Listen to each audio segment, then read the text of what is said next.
Chocumucho Final 4 era. CC Rondina mas dodumina. Alyssa CC most awaited showdown magkaganap na. Pero again, nagkaviyad so kalimutan mong subscribe, click notification bell para mag-update kayo dito sa ating channel. Papunta na tayo sa exciting part. Di na nga makapagintay ang mga diehard volleyball fans sa much anticipated 2023 PVL All-Filipino Conference. With all the changes sa liga, aba may isang team na halos wala namang changes. Pero hanep naman sa achievement. At ang tinutukoy ko ay ang gagawan natin ngayon ng preview, ang much anticipated Chocumucho Flying Titans. Mataas na nga ngayon ang expectation para sa Rebisco-owned team na pumasok sa Final 4 given their performance sa nakaraang VTV Cup, kung saan nagkuha nila ang inaasam-asam nila na first ever medal as a team na bronze medal.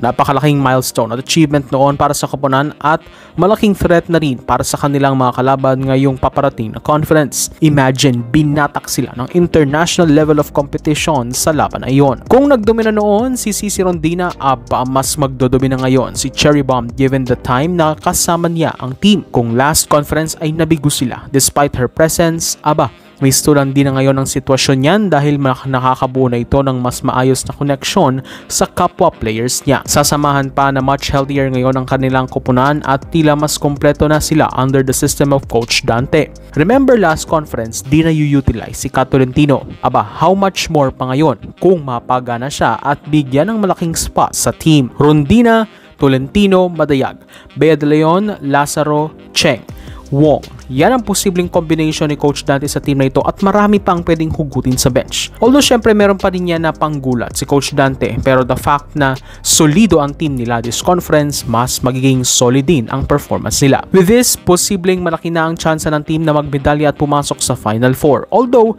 we must admit na very stacked ang conference na ito. Posibleng magkakaroon pa rin sila ng mabigat na panahon manalo sa bawat laro. Speaking of panalo, first game nila, masusubukan na agad sila kontra sa defending champions Screamline Cool Smashers. Ang laban na ito ang magiging sukatan din kung saan aabot ang Flying Titans. Ang pinakaabangan sa laban ang tapatang CC Rondina at Alyssa Valdez.